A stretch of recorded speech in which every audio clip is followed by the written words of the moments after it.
بسم اللہ الرحمن الرحیم۔ جنگ صفین اور اس کے نتائج یہ ہم لوگ پڑھ چکے ہیں۔ جنگ صفین کا اختتام اس بات پر اتفاق سے ہوا کہ کسی کو حکم بنایا جائے اور وہ حکم کے فیصلے کو مانیں گے، حکم کے فیصلے کو تسلیم کریں گے۔ تو اس پر اتفاق ہوا تھا۔ جب جنگ طرفین کی جانب سے روک دی گئی اور دونوں میں اس بات پر اتفاق ہو گیا کہ وہ دونوں کسی کو حکم بنائیں گے تاکہ ان کے اختلاف کا فیصلہ کیا جا سکے، تو علی رضی اللہ تعالیٰ نے اپنی جانب سے حکم کے طور پر ابو موسیٰ اشعری رضی اللہ تعالیٰ کو منتخب کیا، اور معاویہ رضی اللہ تعالیٰ نے اپنی جانب سے حکم کے طور پر عمرو بن عاص رضی اللہ تعالیٰ کو منتخب کیا۔ اور باقاعدہ یہ اتفاق تحریری طور پر لکھا گیا، اس میں دونوں حکم کے نام لکھے گئے اور اس میں یہ بات درج کی گئی کہ وہ دونوں کتاب اللہ کے مطابق جو بھی فیصلہ ہوگا وہ اس پر راضی ہوں گے اور امت میں اتفاق پیدا کریں گے اور امت کو جنگ کی جانب اور تفریقے کی جانب نہیں ڈھکیلیں گے۔ ان دونوں حکم جو تھے انہوں نے علی رضی اللہ تعالیٰ سے اور معاویہ رضی اللہ تعالیٰ سے ان باتوں پر معاہدہ لیا، اور اس طرح یہ جو تحکیم نامہ ہے، جو عہد نامہ ہے، وہ طے پایا۔ پھر اس کے بعد یہ طے ہوا کہ رمضان میں وہ جمع ہوں گے اور رمضان میں جمع ہونے کے بعد وہ فیصلہ کریں گے، اور پھر یہ بھی اس میں بات موجود تھی کہ اگر وہ چاہیں تو رمضان سے زیادہ بھی اس کو مؤخر کر سکتے ہیں۔ اور یہ بات طے کی گئی کہ کوفہ اور شام کے درمیان کے کسی علاقے میں وہ جمع ہوں گے۔ کوفہ اور شام کے، کوفے میں تو امیر المومنین علی رضی اللہ تعالیٰ عنہ ہیں اور شام میں معاویہ رضی اللہ تعالیٰ عنہ ہیں۔ تو یہ طے ہوا کہ دونوں کے درمیان کے کسی مقام پر جمع ہوں گے رمضان کے مہینے میں، اور وہاں وہ فیصلہ کریں گے۔ پھر اس تحکیم نامے پر باقاعدہ کچھ گواہ تھے علی رضی اللہ تعالیٰ کی طرف سے اور کچھ معاویہ رضی اللہ تعالیٰ کی طرف سے، انہوں نے بھی اس پر دستخط کی اور اس کی گواہی دی۔ یہ عہد نامہ سفر کی 13 تاریخ کو سن 37 ہجری میں طے کیا گیا۔ سفر کی 13 تاریخ سن 37 ہجری میں لکھا گیا۔ پھر لوگ اپنے اپنے مقام پر واپس ہو گئے، عراق والے عراق کو اور شام والے شام کو۔ جب رمضان کا مہینہ آیا 37 ہجری میں، تو علی رضی اللہ تعالیٰ نے ابو موسیٰ اشعری رضی اللہ تعالیٰ کو بھیجا 400 آدمیوں کے ساتھ، اور ان کے ساتھ عبداللہ ابن عباس رضی اللہ تعالیٰ بھی تھے اور شریح ابن ہانی رحمہ اللہ بھی تھے، اور معاویہ رضی اللہ تعالیٰ نے عمرو ابن عاص رضی اللہ تعالیٰ کو 400 آدمیوں کے ساتھ بھیجا، ان کے ساتھ شرحبیل ابن سمت بھی تھے رضی اللہ تعالیٰ عنہ۔ پھر یہ دونوں حکم دومت الجندل نامی مقام پر جمع ہوئے۔ اس مقام کا نام ہے دومت الجندل۔ فیصلے کے لیے، تحکیم کے لیے رمضان سن 37 ہجری میں وہ دونوں جمع ہوئے دومت الجندل نامی مقام پر۔ اس مجلس میں معاویہ رضی اللہ تعالیٰ عنہ بھی موجود تھے، وہ بھی وہاں پہنچے تھے، لیکن علی رضی اللہ تعالیٰ نہیں آئے تھے کیونکہ خوارج کے معاملے میں وہ مشغول تھے، خوارج کی وجہ سے وہ مشغول تھے، جس کی وجہ سے وہ نہیں آ سکے۔ اور اس اجتماع میں عبداللہ ابن عمر، سعد بن ابی وقاص، مغیرہ بن شعبہ اور عبداللہ بن زبیر رضی اللہ تعالیٰ عنہم وغیرہ یہ سارے صحابہ موجود تھے۔ پھر حکمین کے درمیان گفتگو ہوئی، بات چیت ہوئی، ان دونوں کے درمیان کیا بات چیت ہوئی اور ان کے اس بات چیت کا کیا نتیجہ نکلا، اس بارے میں کوئی بھی چیز واضح طور پر تاریخ میں نہیں آتی۔ کیا بات چیت ہوئی تھی دونوں کے درمیان اور کیا نتیجہ نکلا، کوئی بھی چیز صحیح روایات سے ثابت نہیں ہے۔ البتہ کیا بات چیت ہوئی، اس میں کچھ صحیح روایت میں اس کی طرف اشارہ ملتا ہے، جس سے ہم اندازہ لگا سکتے ہیں کہ ان کی گفتگو کس نوعیت کی تھی۔ لہذا دارقطنی میں ہے اور یہ صحیح سند کے ساتھ ہے، حسین ابن منذر رضی اللہ تعالیٰ عنہ، اور وہ جنگ صفین میں علی رضی اللہ تعالیٰ عنہ کی فوج میں جھنڈا اٹھائے ہوئے تھے، فوج کا جو جھنڈا تھا، ایک جھنڈا حسین ابن منذر رضی اللہ تعالیٰ عنہ اٹھائے ہوئے تھے۔ وہ بیان کرتے ہیں کہ ایک مرتبہ وہ آئے اور انہوں نے اپنا خیمہ معاویہ رضی اللہ تعالیٰ عنہ کے خیمے کے قریب رکھا۔ معاویہ رضی اللہ تعالیٰ عنہ کو ان کے بارے میں معلوم ہوا تو انہوں نے ان کو بلا بھیجا اور ان کے پاس یہ پیغام بھیجا کہ تم عمرو بن عاص رضی اللہ تعالیٰ عنہ کے پاس جاؤ۔ یہ بعد کی بات ہے، تحکیم کے ایک وقت کے بعد کی بات ہے کہ یہ واقعہ پیش آیا تھا کہ معاویہ رضی اللہ تعالیٰ عنہ نے حسین ابن منذر کو کہا کہ تم عمرو بن عاص کے پاس جاؤ اور ان کو بتاؤ کہ جو باتیں مجھے ان کے بارے میں معلوم ہوئی ہیں، جو لوگوں میں مشہور ہیں، کہ جب وہ فیصلہ کرنے کے لیے جمع ہوئے تھے تو اس موقع پر جو باتیں ہوئی تھیں، تو جو باتیں ہوئی تھیں وہ باتیں کہاں تک سچ ہیں، کیا باتیں ہوئی تھیں، لوگ جو کہہ رہے ہیں وہ بات کہاں تک سچ ہے۔ بہرحال تم جاؤ عمرو بن عاص سے تحقیق کرو کہ وہاں کیا بات چیت ہوئی تھی جب وہ تحکیم کے لیے فیصلہ کرنے کے لیے راضی جمع ہوئے تھے، تو کیا بات چیت ہوئی تھی۔ تو وہ کہتے ہیں حسین ابن منذر کہ میں گیا ان کے پاس، عمرو بن عاص کے پاس، اور ان سے کہنے لگا کہ آپ مجھے اس معاملے کے بارے میں بتائیے جس کی ذمہ داری آپ کو اور ابو موسیٰ اشعری رضی اللہ تعالیٰ عنہ کو دی گئی تھی، کہ تم نے اس میں کیا کیا، تم دونوں نے اس میں کیا کیا تھا، وہاں کیا بات پیش آئی تھی۔ یہ سوال کیا حسین ابن منذر نے۔ تو عمرو بن عاص رضی اللہ تعالیٰ نے جواب دیا کہ لوگ اس کے بارے میں جو چاہے کہہ رہے ہیں، لیکن جو بات ہوئی تھی وہ یہ تھی کہ میں نے ابو موسیٰ اشعری رضی اللہ تعالیٰ عنہ سے کہا کہ اس معاملے میں تمہارا کیا خیال ہے۔ تو انہوں نے جواب دیا کہ میرا یہ خیال ہے کہ یہ چیز صرف انہی لوگوں میں سے کسی شخص کے پاس ہونی چاہیے جن سے اللہ کے رسول صلی اللہ علیہ وسلم اپنی وفات تک راضی تھے، یعنی جو کبار صحابہ ہیں جن سے اللہ کے رسول صلی اللہ علیہ وسلم راضی تھے، انہی میں سے کسی کو خلیفہ بنانا چاہیے۔ تو یہ ابو موسیٰ کا جواب تھا رضی اللہ تعالیٰ عنہ کا۔ تو عمرو بن عاص کہتے ہیں کہ میں نے ان سے کہا کہ پھر مجھے اور معاویہ کو تم کہاں رکھتے ہو، میرے اور معاویہ کے بارے میں تمہارا کیا خیال ہے۔ تو انہوں نے جواب دیا ابو موسیٰ اشعری رضی اللہ تعالیٰ نے کہ اگر تم لوگوں سے مدد لی جاتی ہے تو تمہیں مدد کرنا چاہیے، اور اگر تم سے بے نیازی اختیار کی جاتی ہے یعنی مدد نہیں لی جاتی تو گویا اللہ تبارک و تعالیٰ ہو سکتا تم سے اس معاملے میں مدد لینا نہیں چاہتا۔ یہ معاملہ پیش آیا تھا، یعنی عمرو بن عاص رضی اللہ تعالیٰ عنہ جو صاحب واقعہ ہیں، جو ایک حکم ہے، وہ اور ابو موسیٰ دونوں حکم ہیں، تو ان کے درمیان جو کچھ ہوا تھا اس کے بارے میں ظاہر ہے کہ سب سے زیادہ اعتماد والی رائے انہی کی ہو سکتی تھی جو اس میں موجود تھے، بلکہ جو حکم کے طور پر موجود تھے۔ تو جو کچھ ہوا تھا وہ یہ تھا جو عمرو بن عاص رضی اللہ تعالیٰ نے یہاں بیان کیا ہے۔ تو اس طرح اس روایت سے یہ بات نہیں معلوم ہوتی کہ وہ کون سا معاملہ تھا جس کے بارے میں دونوں حکم نے، دونوں جج کس معاملے میں انہوں نے بات کی تھی، اس کا کیا نتیجہ نکلا۔ گفتگو کا ایک حصہ تو ہمیں معلوم ہو گیا عمرو بن عاص رضی اللہ تعالیٰ عنہ کے ذریعے، لیکن آخر ان کا نتیجہ کیا نکلا یہ معلوم نہیں ہوتا۔ لیکن دو باتوں میں سے ایک بات ضرور ہوئی ہوگی، احتمال یہ ہے کہ دو باتوں میں سے ایک بات کے درمیان ان کے درمیان گفتگو بھی ہوگی، دو باتوں میں سے کسی ایک بات میں ان کے درمیان گفتگو بھی ہوگی، یا تو عثمان ابن عفان رضی اللہ تعالیٰ عنہ کے قاتلوں کے بارے میں، یہی خلاف کی وجہ تھی، اختلاف کی وجہ تھی معاویہ رضی اللہ تعالیٰ عنہ اور علی رضی اللہ تعالیٰ عنہ کے درمیان۔ اختلاف کی جو اصل وجہ تھی وہ قاتلین عثمان تھے، تو ہو سکتا ہے کہ ان کے تعلق سے بات ہوئی ہوگی، یا پھر یہ خلافت کے درمیان، خلافت کے معاملے میں بات ہوئی ہوگی، خلافت کے معاملے میں بات ہوئی ہوگی، کیونکہ انہوں نے یہ مناسب سمجھا کہ خلافت کے معاملے کو حل کر دیا جائے تاکہ دونوں اس پر راضی ہو جائے کسی ایک بات پر، تو اس طرح مسلمانوں کا جو اختلاف ہے وہ ختم ہو جائے گا۔ اور یہ بھی ممکن ہے کیونکہ تحکیم میں جو بات طے کی گئی تھی تو ان کو اسی لیے ذمہ دار بنایا گیا تھا تاکہ وہ امت کو متحد کریں اور ان کے اختلاف کو ختم کریں۔ تو بہرحال ان دو میں سے کوئی ایک بات ہوگی جس کے بارے میں انہوں نے آپس میں گفتگو کی، لیکن کس نتیجے پر پہنچے یہ ہمیں معلوم نہیں ہے، یہ معلوم نہیں ہوا۔ بظاہر ایسا لگتا ہے کہ ابو موسیٰ اشعری رضی اللہ تعالیٰ نے مشورہ دیا کہ اس معاملے کو کبار صحابہ میں سے جو اہل الشورا ہیں، جو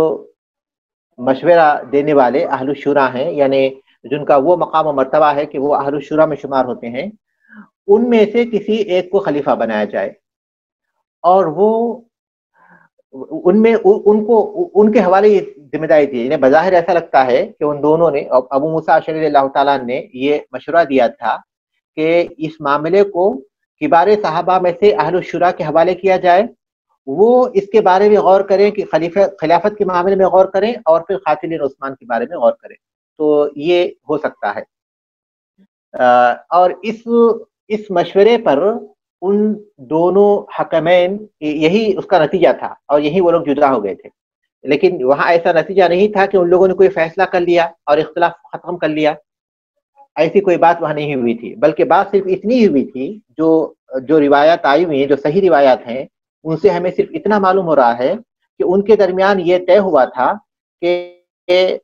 اس سارے معاملے کو وہ کبار صحابہ میں سے اہل الشورا کے حوالے کر دیں گے, اور وہ طے کریں گے خلافت کے مسئلے کو بھی اور قاتلین عثمان کے معاملے کو بھی. اس فیصلے پر ان دونوں کی میٹنگ ختم ہو گئی تھی, لیکن انہوں نے اس سارے معاملے کو ختم نہیں کیا تھا, بلکہ اس فیصلے کو انہوں نے کسی اور کمیٹی کے حوالے کر دیا تھا.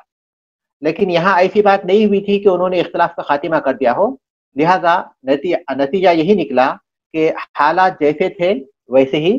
باقی رہ گئے, کیونکہ کوئی فیصلہ نہیں ہو سکا, بلکہ فیصلے کو انہوں نے یہ کہا کہ جو کبار صحابہ کی ایک جماعت ہے وہ اس مسئلے کو حل کرے گی. تو اس کا نتیجہ یہ نکلا کہ جیسے اختلافات تھے وہ ایسے ہی باقی رہے.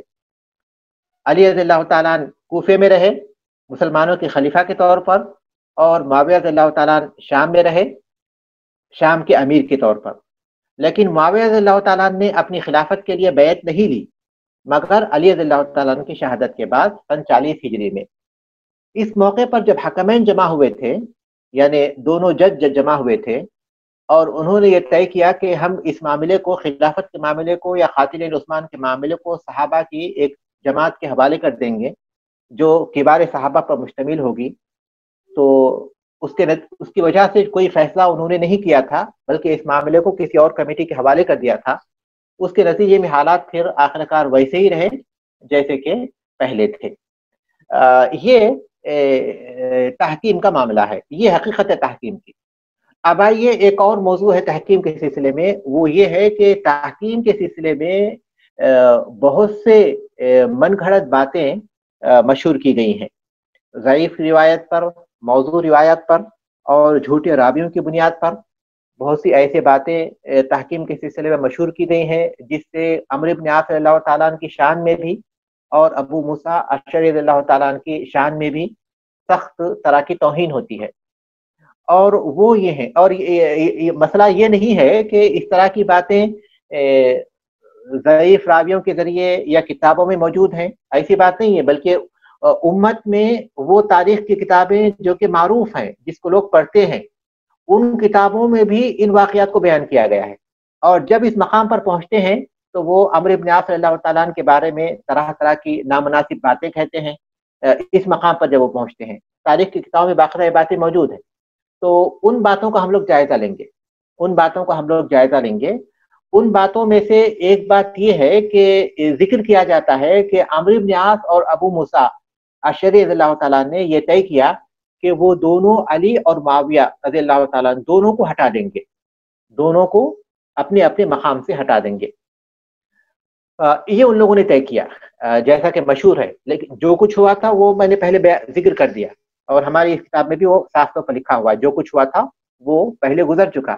لیکن جو مشہور ہے لوگوں کے درمیان, جو تاریخ کی بہت سی کتابوں میں لکھا ہوا ہے جھوٹے راویوں کے ذریعے, وہ یہی ہے کہ ان دونوں نے یہ طے کیا تھا کہ وہ معاویہ رضی اللہ تعالیٰ عنہ کو بھی اور علی رضی اللہ تعالیٰ عنہ کو بھی ان کے منصب سے ہٹا دیں گے. لہذا انہوں نے یہ فیصلہ کیا. اس کے بعد ابو موسیٰ اشعری رضی اللہ تعالیٰ عنہ چونکہ عمر میں بڑے تھے عمرو بن عاص رضی اللہ تعالیٰ عنہ سے, اس لیے انہوں نے کہا کہ آپ پہلے گفتگو کیجیے. تو ابو موسیٰ اشعری رضی اللہ تعالیٰ عنہ آگے بڑھے اور انہوں نے اعلان کیا کہ ہم علی رضی اللہ تعالیٰ عنہ کو اور معاویہ رضی اللہ تعالیٰ عنہ کو ان کے منصب سے ہٹا رہے ہیں. ان کے ہٹنے کے بعد عمرو بن عاص آگے بڑھے اور انہوں نے اعلان کیا کہ وہ علی رضی اللہ تعالیٰ عنہ کو ہٹانے پر راضی ہیں, لیکن معاویہ رضی اللہ تعالیٰ عنہ اپنی جگہ پر باقی رہیں گے. اس طرح عمرو بن عاص رضی اللہ تعالیٰ عنہ نے ابو موسیٰ اشعری رضی اللہ تعالیٰ عنہ کو دھوکہ دیا, یعنی جو طے کیا تھا ان دونوں نے آپس میں, انہوں نے اس کے خلاف کیا. یہ باتیں مشہور ہیں